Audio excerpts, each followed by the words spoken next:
Hey guys, what's up? Fan here again, and today I'm bringing you guys another video commentary slash guide, and the topic that I want to cover this time is, of course, the map that you just saw on the loading screen there, which is Tomb of the Spider Queen. So this is the new map that was released with the most recent patch, along with the new hero Sylvanas, and it's been out for a couple weeks now. I've played a lot of games on this map, and including some tournament games, and I'm sure a lot of people are curious as to exactly how do you play this map. I'm sure a lot of people are curious as to the thought process when playing this map, so I thought I would make a quick video giving some analysis of what I think it means to play this map, and of just, the general knowledge that I've learned from playing it in scrims and competitive for around 2 weeks.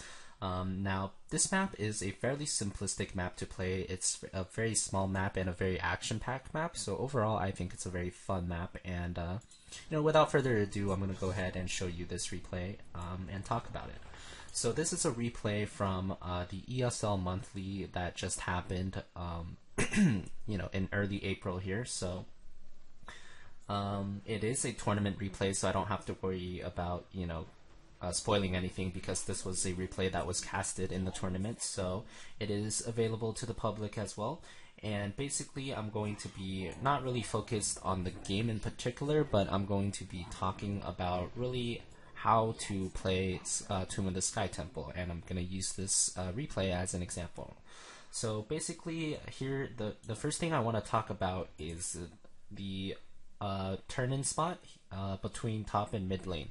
So the turn-in spot in between top and mid lane, I kind of want to draw a comparison to this and let's say the Watchtower on Blackheart's Bay, right? So on the Watchtower on Blackheart's Bay, everyone knows that there's very common 5v fights there. If you control the Watchtower, you get an advantage because your opponents have to be kind of careful top and mid because they don't know how many people are in between that Watchtower ready to gank either lane.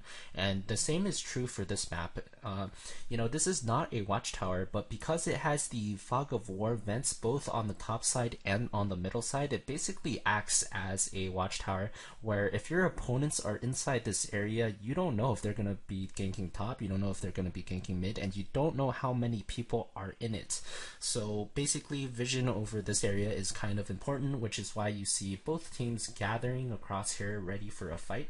However, the one mistake the opposing team made was that, they had Vala at bottom, whereas we had 5 people here. So as soon as they saw us, they should have backed immediately, which they, you can see they didn't do. They saw the Uther, tried to get greedy with it, tried to kill him, but because it was 5v4, we just overwhelmed them with a numbers advantage, and it was an easy first blood. And you can see he drops 3 coins there. In case you didn't know, the enemy heroes, every time you kill them, they drop 3 coins for you, even if they have no coins on board. So that's an interesting bit of knowledge for this map. And the thing I want to talk about on this map in terms of early game rotations is that the lanes are kind of similar to what you would see on Dragonshire, right? The lanes are actually very, very close to each other, and because of that, there's very often there's a lot of roaming in between lanes. As you can see right here, the 2 people who were clearing mid, as soon as they cleared mid, they ran up top for a gank, and the person top here was Sylvanas. She was not able to E out in time, and we got a very easy kill. So I'm just going to pause the replay here real fast again and talk about the laning setup. So once again, the laning setup is usually, in competitive game, you're going to see a lot of people trying to do 4-0. So what that means is they're going to send like 4 people mid, push out the mid wave completely, and then they're just going to rotate 4 people top and push that lane out. The benefits of that is, of course, you don't really lose any experience if you push fast enough, and you have 4 people, so whoever you meet in your way, right, there's not going to be enough on the opposing side to contest your heroes, so whoever you meet and can catch is a free kill, as you've already seen a couple times here, right? So generally on this map, you're just going to see a lot of roaming, especially between the top and mid lanes, which have very, very little distance between them. The mid and bottom lanes have a little bit more distance than the top, mid, and top, but it's not by much. So overall, it's a very small map, and there's a very heavy emphasis on roaming and controlling the turn-in points in the early game. So that's really what you should be focused on in the early game. In terms of hero picks, I would say you really want hero picks that give you control of the map, right? So these are heroes like Thrall, Kerrigan, which give you control of the map by their early game kind of just power in fighting. These can also be heroes such as Zagara, which the enemy team has, which give you control of the early game map just by giving you vision through creep tumors, right? Not necessarily by fighting. So heroes like those are very, very good. You really, really want to control early game on this map, by some mechanism, whether it be fighting or vision or whatever. Very often, and you can see we're just kind of once again in this watchtower type location. They don't know how many people are here. They're not sure. And they get a little bit too far. That Zagara went a little bit too far to check the creep, and we instantly blow her up with the 4-0 roam there. So you can see the power of the roam on this map, and you can see the power of controlling this area on this map. On bottom lane, it's usually just a 1 versus 1 on this map because there's so much roam dictated towards mid and top, so not really much going on here. You can see there's a 1 versus 1 between Tassadar and Vala there, and Tassadar manages to get a free turn in here. So I'm going to pause for another second here and just talk about this real fast. Turning in coins early game on this map is just super, super important. It dictates the tempo of the game, and our picks were kind of prioritized towards that, right? So in general, when you play this map, obviously the map mechanic on any map is very important. So I think it was like a pretty big mistake by the Vala to just let Tassadar get a free turn in there, but overall their team didn't have much choice because our team was stronger in the early game. So when your team is stronger in the early game, obviously you just want to turn in as often as possible, and if you are weaker in the early game, then you want to soak as much as possible and try and swap turn-ins. So if your enemies are turning in bottom, you want to send like maybe 3 people top and try and secure a swap, right? So they turn in, but you turn in as well. The enemy team here didn't really do that. We were able to kind of control the whole map in this game, which means they really haven't been able to turn in much coins at all. And moving forward, I actually kind of wanted to compare the turn-in aspect of this map with the turn-in aspect of Blackheart's Bay. So on Blackheart's Bay, what you do is you turn in 10 coins for the first turn-in, and for the second turn-in, you actually turn in 12 coins, right? So that's a 20% increase from the second turn-in the amount of just coins that you need to turn in. On this map, however, it's different, right? On this map, the first turn-in is 50 coins, and the second turn-in is 55 coins, which is only a 10% increase in the amount that you have to turn in. And I think this is actually important. So the scaling, because it is smaller, it's easier for one team to turn in twice. And the map plays out such that, it's actually fairly easy for whatever team to turn in first to get a second turn in. So basically 2 turn-ins in a row, and that's kind of where the snowball effect really starts to occur on this map. So here you can see we managed to really quickly, I think we got another kill there on the Diablo who poked out a little bit too far, and we got the turn-in here. And the next thing I wanted to talk about here is, what do you do after you get a turn-in? Well, before you get a turn-in, it's usually really hard to get the Mercenary Camps on this map before you get a turn-in, because if you send like 2 people to do the Giants or the Knights, then it effectively makes the rest of the map a 5 versus 3, and in that case, it's very, very easy for your opponents to just get free coins into the turn-in, right? Because you only have 3 people on your side. Your other 2 people are off doing Mercenary Camps. And because the first turn-in on this map is so important, it's really not worth it to do like a Mercenary Camp in exchange for your opponents turning in. So because of that, very rarely will you ever see people doing these Mercenary Camps before the first turn-in. However, since we did get the turn-in, one unique thing about this map is that you actually have like 10 seconds or so after you turn in to aggro a Mercenary Camp before it disappears on this map. So immediately after we got the turn-in off, there is no more risk of the opponents turning in because we already have it, right? So the call here, and you can see I immediately ran over to the Knights here to aggro the Knights here. And basically this is what you want to do on this map. You want to ignore the mercenaries until you get a turn-in, because protecting against the opponent turn-in and getting your own turn-in is the most important thing. But immediately after you get the turn in, you want to do the Mercenary Camps as we're doing here. You can see we just did it with 3 people. And the coolest thing about this is, you know, if you time it right, if you do the Mercenary Camps immediately after you turn in, you can see here that we have a consolidated push with both the Knights Camps and the Spider, you know, both of them pushing in. So it's a very, very strong push. Now I'm going to pause the map a little to talk a little bit more. And basically at this point, what you want to do in your first turn in my opinion, you always want to have one person in each lane still. I see some people like to go for like a 5-man push, and I think that that is just, unless you're level 10, that is absolutely not worth it, right? The level 10 power spike is just too important on any map to give away lane experience. And you know, I've seen like pro teams and whatnot just like kind of just push with like 4 or 5 people in one lane, which is, in my opinion, a big mistake. You always want to have at least one person in each of these lanes, which you can see we do have soaking experience, and we have 3 people pushing the lane that we think will get the most done, which is of course mid lane, because we have Knights and Spiders here. So yeah, that's just a little bit about that. Definitely don't want a 5-man push one lane when you get Spiders. You want one person soaking each lane. Make sure you get all the experience, and 3 people pushing whatever lane you want. You know, whatever lane will get the most value for your team in that game. Here the Diablo flipped over the Thrall, but the Thrall has a lot of self-healing, and we have an Uther here as well, so we got get him out pretty easily.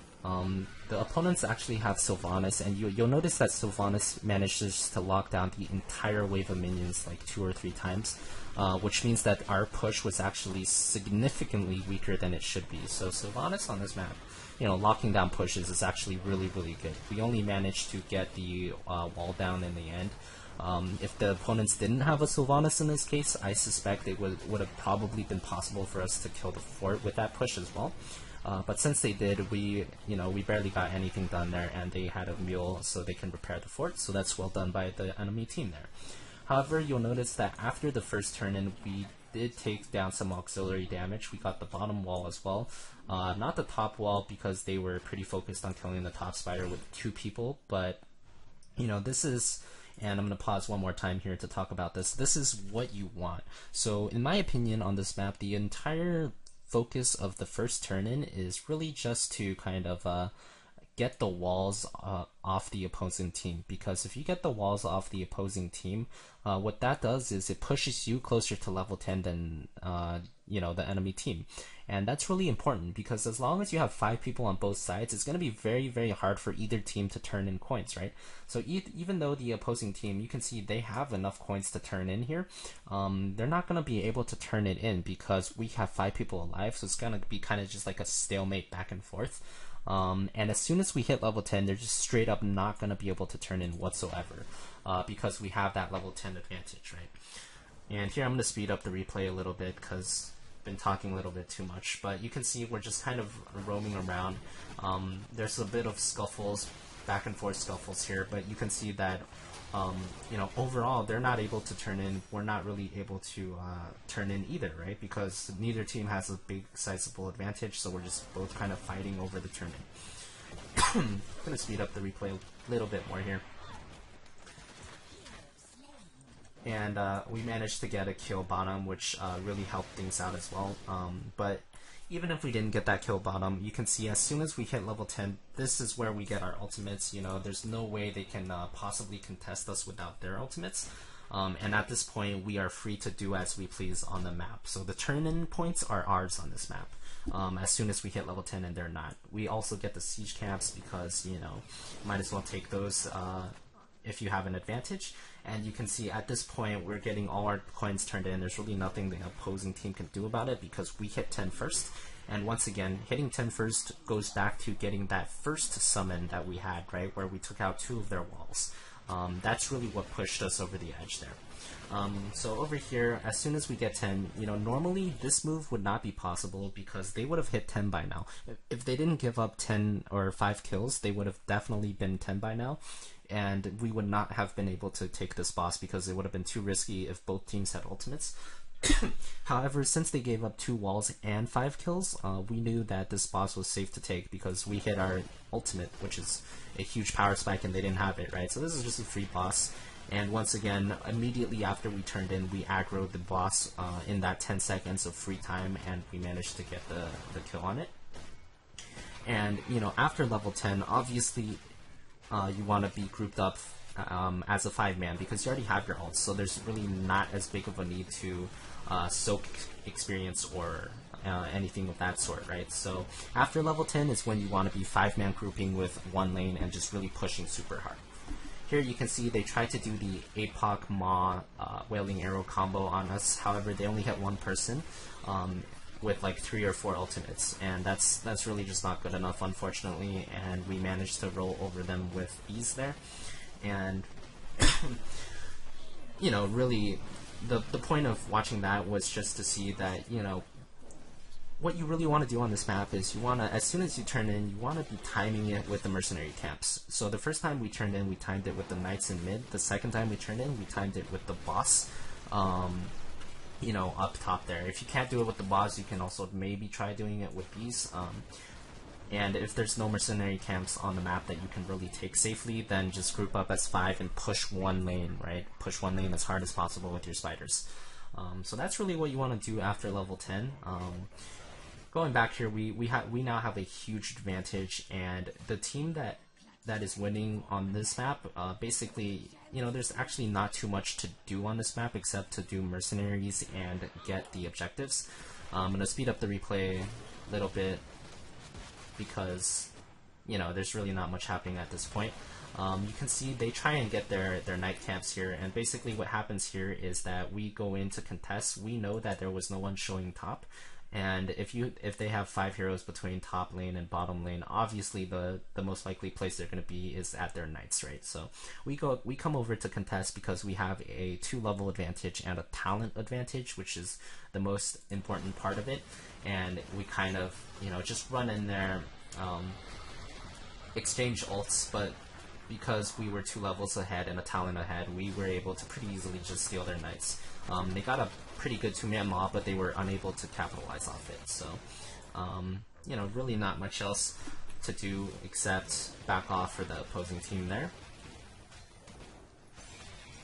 And here you can see we're basically just grouped up in the middle here. We want to further push our advantage because, once again, we still have that now 3-level lead, and we also have a talent advantage still up on them, right? So we just want to push our advantage. Our lineup is such that if we catch anyone out, as you can see, they'll probably just instantly die. So when we're a talent up, we want to be pushing objectives very forcefully. So obviously we're going to be pushing the fort here, and the enemy team really just can't stop us. You know, every time we catch someone, it's another free kill. And at this point, once again, we just go back and start doing the objectives again. You know, on this map, it's pretty interesting because the objective is just really to kind of clear the minions waves, right? On every other map, you need to clear minion waves, and there's an objective that's different from that. So because the objective on this map is the same as something you would always do on every map anyway, it makes it so that there's not that much to do on this map. But yeah. You can see here we got yet another turn in, and at this point, you know, things are really snowballing out of control for the enemy team. Every time they die, they lose their gems. It's not as bad as on Blackheart where we would get their gems, but you know, it's still pretty unfortunate for them, and after 3 turn-ins in a row, things have really spiked out of control. Once again, they go for the APOC Maw combo there, but you know, it's really not just enough. And they're all about sniped up top, so you know, they're pretty much just going to lose this fight due to lack of damage and due to the still talent advantage that we have. And I'm just going to speed this replay up one more time because, you know, not really looking to cast the game per se, just want to show you guys how to rotate the map and play the map. And I think you guys get the point of, you know, what you want to do early game there. The rest of this replay is pretty standard. We just kind of go in here and, you know, once again, we're another talent up or 3 levels up. They really can't stop us. We get their mid keep, back off, go push with another spider, I believe. You know, get another keep here, and yeah, at this point, we just back off and take Mercenary Camps. So, you know, once again, as part of the winning team, basically every time your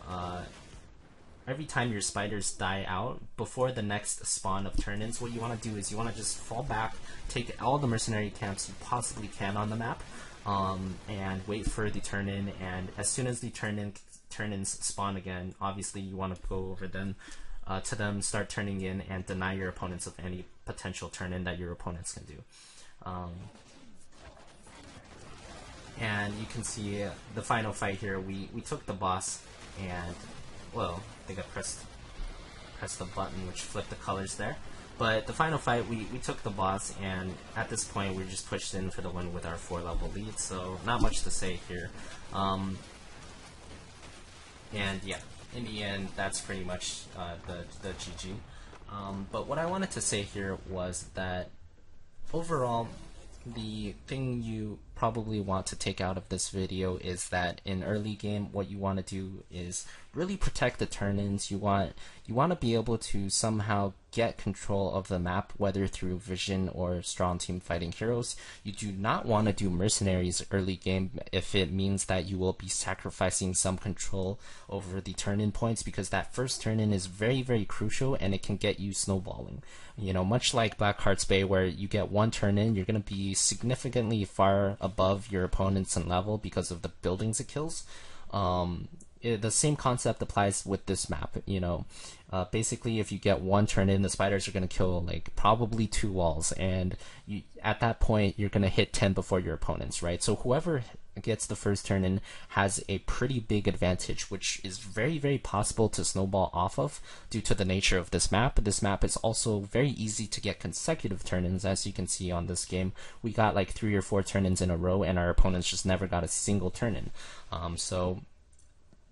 And part of that goes back to the scaling of the gems. You know, the turn-ins on this map are only 10% more expensive, or at least the second one's 10% more expensive than the first one, whereas on Blackheart's Bay, the second turn-in is 20% more expensive than the first one, right? And every other turn-in goes up by 2 on Blackheart's Bay, whereas every turn-in on this map only goes up by 5, which is not as much in comparison. So, you know, overall, that's about it. Hope you guys enjoyed this analysis on how to play Tomb of the Spider Queen. And yeah, that's about it for today. It's the first map analysis that I've ever done. So obviously, I probably didn't do too good of a job. But if you guys have any comments or suggestions, feel free to leave it in the section below. And make sure to subscribe to the channel if you haven't already, for more content that's going to be coming out in the future. I'm going to be trying to go over a lot of different stuff. So thanks for watching, guys, and that'll be it for me for today, and I will see you guys next time.